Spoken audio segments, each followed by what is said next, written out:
Welcome. Giving continuity to the integration by partial fractions. In this video, we are going to continue the study of the partial fractions with an example. So we have seen that the concept of the partial fraction is just that we have something that is complex and then we divide into smaller parts and then we find the integral of those smaller parts, and then the sum or the result we're going to get from that combination of all the smaller parts, whether it's going to be addition or subtraction according to what is the operation that is between them, is going to be equivalent to what is the result of the overall function that was given to us. So in this video, we're going to study some of the basic forms that we should know that are going to give us the relationship between the function and its equivalent partial fraction, and this can be summarized in this table here. So if you have p and q, those are constants and they're different, and a and b are also constant and they're different, then this is the relation that you're going to get when you try to find the partial forms. Now, this first case here we have done in the first video, an introductory form, which basically we are just going to have, because here we have a quadratic polynomial expression, because if you multiply this, it's going to be a quadratic expression. You're only going to have two unknowns, a and b, but if it's a cubic, it's going to be 3. If it's to the power 4, it's going to be 4. So in this case here, what you're going to do, this is the equivalent expression for this, and then you have to find a and b. Same case here. Here the important thing is that you should remind that the first we put this is quadratic, so we're going to have here x minus a without the power, and the next time we're also going to put the same x minus a but with the power. So this is how we do it. Same way it goes for here. Basically you have to just apply and divide into different constants, which in our case here 3, and then you're going to have 3. So the very important task that we have to do when we're solving the problem is, first of all, factorize it, and then according to the factorization we're going to be able to find out what is the equivalent partial form. But then today we're going to see an example, and the example is this. Suppose we have 2x minus 3 divided by x cubed plus x dx. We want to find what is the integral of this. Now it's important to notice that if you see this is basically the combination of this and this fourth case. And the fifth case, if you see, sometimes you have some quadratic expressions that we cannot factorize them. So in that case, instead of following only those rules, there's this small difference over here. So bx plus c divided by that expression that you cannot factorize it. So first try always factorize. If you cannot factorize, you're going to fall in this case here. This case sometimes can be a bit lengthy, and that's what we're going to try to solve now. So you have this. So the first thing that you have to do is to factorize it. So we're going to have here 2x minus 3 divided by, as you can see here, x is common, so you're going to take x common, and then you're going to have x squared plus 1 dx. This is what you got here. Now if you see, this is a quadratic expression. Yes, a quadratic expression, but can you factorize this? You can no longer factorize this, because it's not x minus 1 which can be factorized.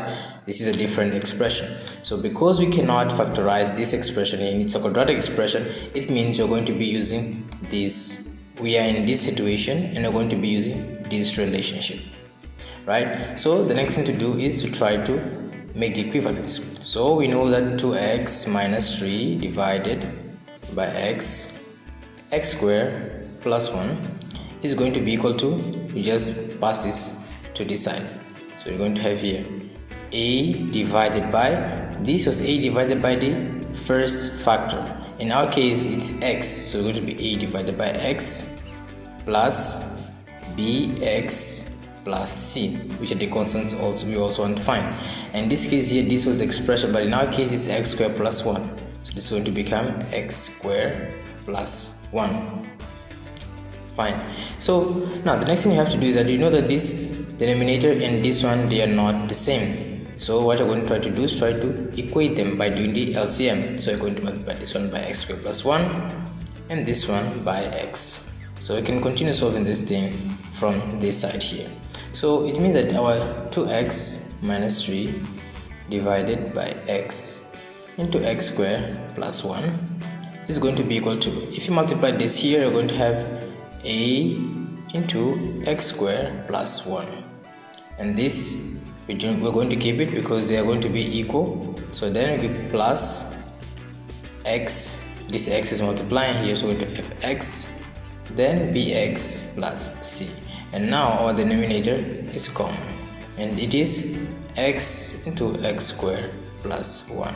Now as you can see, you can just take this part and put in this side. It's going to be multiplying, and then you're going to simplify, so mean this and this will disappear. Now continue. What you're going to have is 2x minus 3 divided, there's no longer need of division here because this was simplified, so this is going to be equal to a into x squared plus 1 plus x into bx plus c.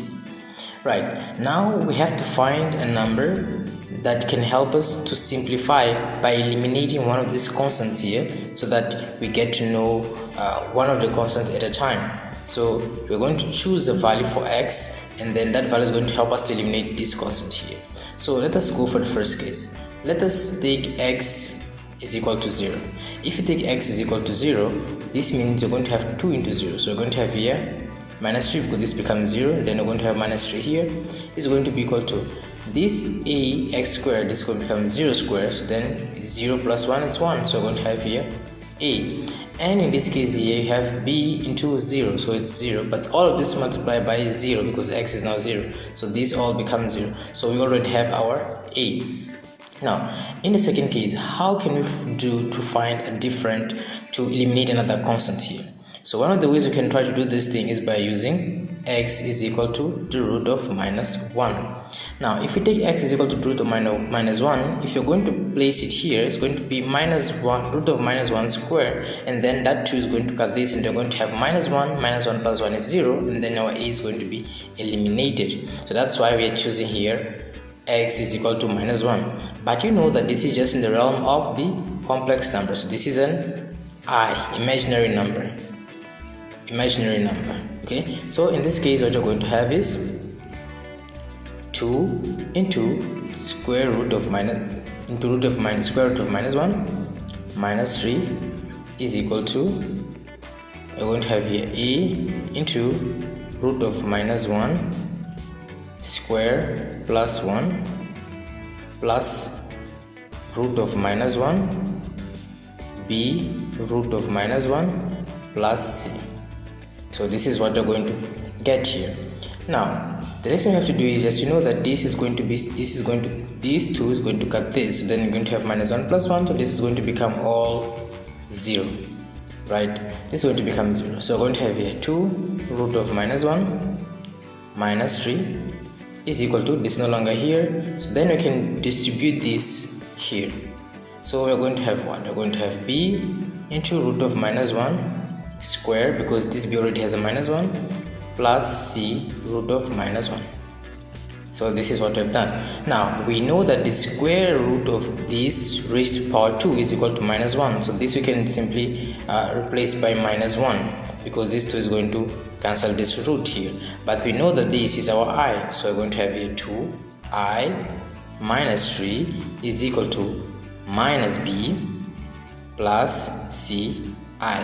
Why is this minus b? It's minus b because this raised to power 2 is going to take out the root, and then we're going to have minus 1, and then multiply, and we're going to have minus b. Now how do we solve this kind of situation? You just have to see c has an I. What else has an I on the other side? 2 has an I, so it means that our c is equal to 2. And this side over here, minus b doesn't have an I, and minus 3 doesn't have an I, so it means that b is equal to 3. So we have now found the value of all the constants a, b and c. Now the next step we have to do is to replace in this given expression, in the initial expression we had, which was this expression here. So what you're going to get is, continue to solve this, we're going to have the integral of 2x minus 3 divided by x into x squared plus 1 dx is equal to the integral of minus 3, because a is minus 3, divided by x plus, this is going to, what is our b? Our b is 3x plus 2, which is our c, divided by x squared plus 1. all of this dx. Now this means that instead of writing this, we can just replace by this, right? So that's what we're going to do next. So this is going to be equal to minus 3 divided by x dx plus integral of 3x plus 2 divided by x squared plus 1 dx. Now as you see this thing, you may start panicking. Maybe I have to do the same thing again, but you don't have to do so. You don't have to panic about it. So this is going to be equal to, this is constant, so it comes outside, minus 3 integral of dx divided by x is going to become plus, this is the same thing as 3x divided by x squared plus 1 plus 2 divided by x squared plus 1, all of this dx. So we're just expanding this. So this is going to become minus 3 integral of dx divided by x plus, we're going to have now integral of 3x dx divided by x squared plus 1 plus integral of 2 dx divided by x plus 1. This is square. So this is the situation that we have arrived. Now we have to solve this. If you see, this is log. The integration of this is going to give us log. Now what about the integration of this? And what about integration of this? Now the integration of this, as you can see, is not log. We're going to try to use substitution UDU. So this is going to be substitution UDU. In this case here, we have to try to check how we're going to do so. So this is going to be equal to minus 3 dx divided by x plus this 3 comes outside, plus 3. This becomes x dx divided by x squared plus 1. This 2 also comes out, here 2 dx divided by x squared plus 1. So this case here, I know that I should use UDU, and this case here I don't need to use UDU, and this case here I don't need to use UDU. So this case that requires a UDU, if I take, which is this case here, if I take u is equal to x squared plus 1, it means that du is equal to 2x dx, which means that du divided by 2 is equal to x dx, which is exactly what we have here. So rewriting this, we are going to have minus 3 dx divided by x plus 3 integral of this. We know that now it's du, but it's du divided by 2, and this one here is our u, 2u. This is going to become plus 2 dx divided by x squared plus 1. Fine. We know that when we have, for example, a function y is equal to tan inverse of x, derivative of this is going to be what? Derivative of this is going to be derivative of whatever is here, the argument of this tan inverse. In this case, derivative of x is 1, so this becomes 1 divided by this x squared plus 1. So we know that the integral of this is going to be tan inverse, because integral and derivative are reverse operations. So we know that this doesn't need any UDU, it's just tan inverse. So now continue with this. What you're going to get is this is equal to 3 into natural log of x. Natural log of x, which is the derivative of this. So this is minus 3. So minus 3 natural log of x plus 3 by 2, 3 by 2, and then this is going to be 3 by 2, then du divided by u, it's also natural log, so this is going to be natural log but of u, plus we're going to have here 2, and then we're going to have the integral of this, and we have seen that this is tan inverse. It's going to be tan inverse of x, because this is an integral which doesn't have boundaries of integration, which we talk about integrals, definite integrals and indefinite integrals. So in this case, when we have the indefinite integral, we have to put a constant c. Now this is going to give us minus 3 natural log of x plus 3 divided by 2 natural log of, what is our u? Our u is x squared plus 1 plus 2 tan inverse of x plus c. So this is the result of the given expression. Now for the other case, what you have to do is always pay attention and remember these forms, and then accordingly we already predict how it's going to be the partial fractions, and then we try to use manipulations and then algebraic operations, and then we are going to find the value of the constants, and hence we get the result. So we have done this and we also have done this.